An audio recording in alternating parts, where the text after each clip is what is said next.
வணக்கம். என் பேரு ஜெயநந்தினி. நான் காவேரி ஹாஸ்பிட்டல் ஆழ்வார்பேட்ல பர்ச்சேஸ் டீம்ல ஒர்க் பண்றேன். என்னோட நேட்டிவ் வந்து குரல்வாசல். நான் 1 ஸ்டாண்டர்ட்லேருந்து 12th ஸ்டாண்டர்ட் ஃபுல்லாகவே எங்கள் ஊர்லலாம் படித்தேன். அம்மா அப்பா 2 பேருமே ஃபார்மர். நான் பான்செகஸ் உமன்ஸ் காலேஜில் பிஎஸ்சி ஹாஸ்பிட்டல் அட்மினிஸ்ட்ரேஷன் முடித்தேன். காலேஜ் ஃபைனல் இயரில் வந்து எனக்கு ஒரு ஆப்பர்ச்சுனிட்டி வந்தது. திருச்சியிலேருந்து ஒரு 2 days ஒர்க் ஷாப் அட்டென்ட் பண்ணேன். காலேஜ்லேருந்து ஒரு 10 members போயிட்டு அதை அட்டென்ட் பண்ணோம். அதில் ஃபுல்லாகவே என்ன சொல்லியிருந்தாங்கன்னா, ஸ்கில் பேன்னு ஒரு அகாடமி இருக்குது. அது வந்து ஒரு 50 days கிளாஸ், அதுவும் ஃப்ரீ ஆஃப் காஸ்ட்டில் சொல்லிக் கொடுக்குறாங்க. ஒரு 50 days கிளாஸ் போனது. எனக்கு என்னென்னா படித்த உடனே ஒர்க் பண்ணலாம். நான் ஃபைனல் இயர் முடிச்சதுமே உடனே போய் இன்டர்வியூ அட்டென்ட் பண்ணேன் காவேரி ஹாஸ்பிட்டலில். அட்டென்ட் பண்ணதும் ஃபுல்லாகவே ஒரு டெஸ்ட் மாதிரி வச்சாங்க. அதில் செலக்ட் ஆனேன். எனக்கு காலேஜ் வரையுமே எந்த ஒரு சிஸ்டம் ஒர்க்கும் தெரியாது. ரிட்டன் மூலமாக எல்லாமே நம்ம காலேஜ் வரையும் இருப்போம். ஸ்கில் பேயில் எக்ஸல், பவர் பாயிண்ட் இதெல்லாம் பற்றி எல்லாமே கற்றுக் கொடுத்தாங்க. எல்லாமே லேர்ன் பண்ணிக்கிட்டேன்.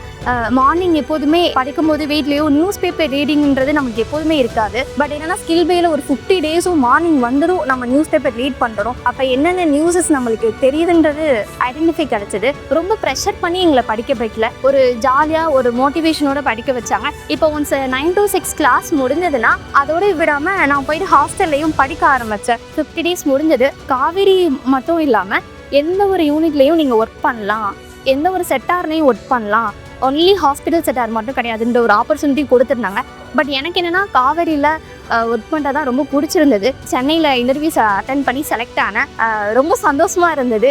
இதுவரை நான் எங்கேயுமே ஊரை விட்டு எங்கேயும் வெளியில் போனது கிடையாது. பட் ஆனால் இவ்வளோ தூரம் வரோம், சென்னைக்கு வரோம், எப்படி கல்ச்சர் இருக்குன்றது நம்மளுக்கு தெரில அப்படின்ற மாதிரி இருந்தது. பட் ஓகே, வந்ததும் ஒரு மாதிரி நல்லா இருந்தது. அது மாதிரி ஹாஸ்டல் லைஃப்பும் நான் வந்து எக்ஸ்பீரியன்ஸ் பண்ணதே கிடையாது. எங்கள் வந்து ஹாஸ்டல் லைஃப் எக்ஸ்பீரியன்ஸ் பண்ணேன். நான் வந்து ஃபுல்லாகவே மெடிக்கல் ரிலேட்டடாக எனக்கு எந்த ஒரு டீட்டெயிலுமே தெரியாது. நான் படித்ததில் ஹாஸ்பிட்டல் அட்மினிஸ்ட்ரேஷன் தான் படித்தேன். பட் அது மெடிக்கல் ரிலேட்டடாக எந்த ஒரு சப்ஜெக்ட்டுமே எனக்கு வந்தது கிடையாது. மெடிக்கல் மேனேஜ்மெண்ட் பற்றி தான் இருக்கும். பட் மெடிக்கல் பற்றி நான் இங்கே வந்து லேர்ன் பண்ணிக்கிட்டேன். என்னோட ஹெச்ஓடியாஸ் இருக்கட்டும், இன்சார்ஜாக இருக்கட்டும், 1 by 1 எனக்கு வந்து சொல்லிக் கொடுத்தாங்க. நான் சீக்கிரம் கற்றுக்கிறதுக்கான ப்ராசஸ்க்கு வந்து ரொம்ப ஹெல்ப் பண்ணாங்க. இப்போ நானே வந்து எல்லாமே ஹேண்டில் பண்ணிகிட்ருக்கேன். ஃபுல்லாக பர்ச்சேஸ் பார்த்துட்ருக்கேன். காவேரியும் நானும் அது வந்து எப்படின்னா ஸ்கில் பேலேருந்து தான் வந்தது. அந்த ஸ்கில் பேன்னு ஒரு கோர்ஸ் நான் போனதுனால நான் காவேரி வந்தேன். இங்கே வந்து நிறையா லேர்ன் பண்ணிக்கிட்டேன். Thank you Kaveri for this opportunity.